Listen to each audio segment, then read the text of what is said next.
Bom, a gente costuma até dizer que o século XX, na verdade, começa em 1917, né? Porque é a partir da Revolução Russa que um conjunto de fenômenos históricos que vão se desenvolver ao longo do século XX vão caracterizar esse período, né? Então, por exemplo, se não houvesse a Revolução Russa em 17, a gente não teria, por exemplo, né, um daqueles foi talvez o principal fenômeno que marcou o século XX é a Guerra Fria, né?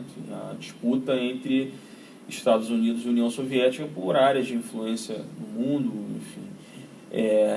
Você não teria, por exemplo, a partir da Revolução Russa, o exemplo que aquilo significou e todo o conjunto de ideias que a partir dela passaram a ganhar mais força, né, passaram a ser disseminadas, você não teria, por exemplo, um conjunto de experiências de luta de libertação nacional na África, na Ásia, você não teria um conjunto de lutas sociais que se desenvolveram com muita radicalidade na América Latina, né? A gente costuma até dizer, né, que se a guerra foi fria no hemisfério norte, no hemisfério sul, né, ela foi muito quente, porque na verdade você tem uma espécie de terceirização da guerra que entre Estados Unidos e União Soviética, que foi feita exatamente aí ao sul do Equador, né, pegando ali África, Ásia, América Latina e América do Sul.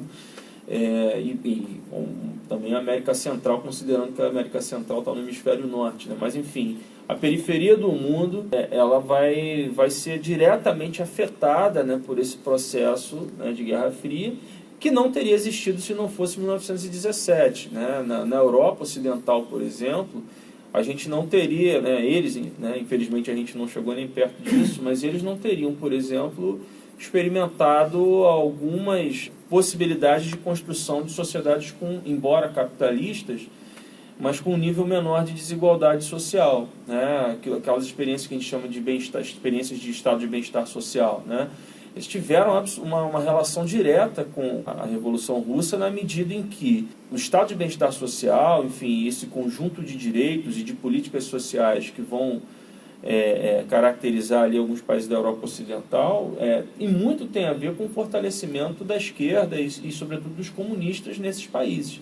Então era meio que a lógica era meio que dar os anéis e não perder os dedos, né? Então tinha que responder de alguma forma. Tinha que responder de alguma forma ali as reivindicações dos trabalhadores daqueles países. Então, sem dúvida, o século XX começa em 1917, assim como termina em 1989, né?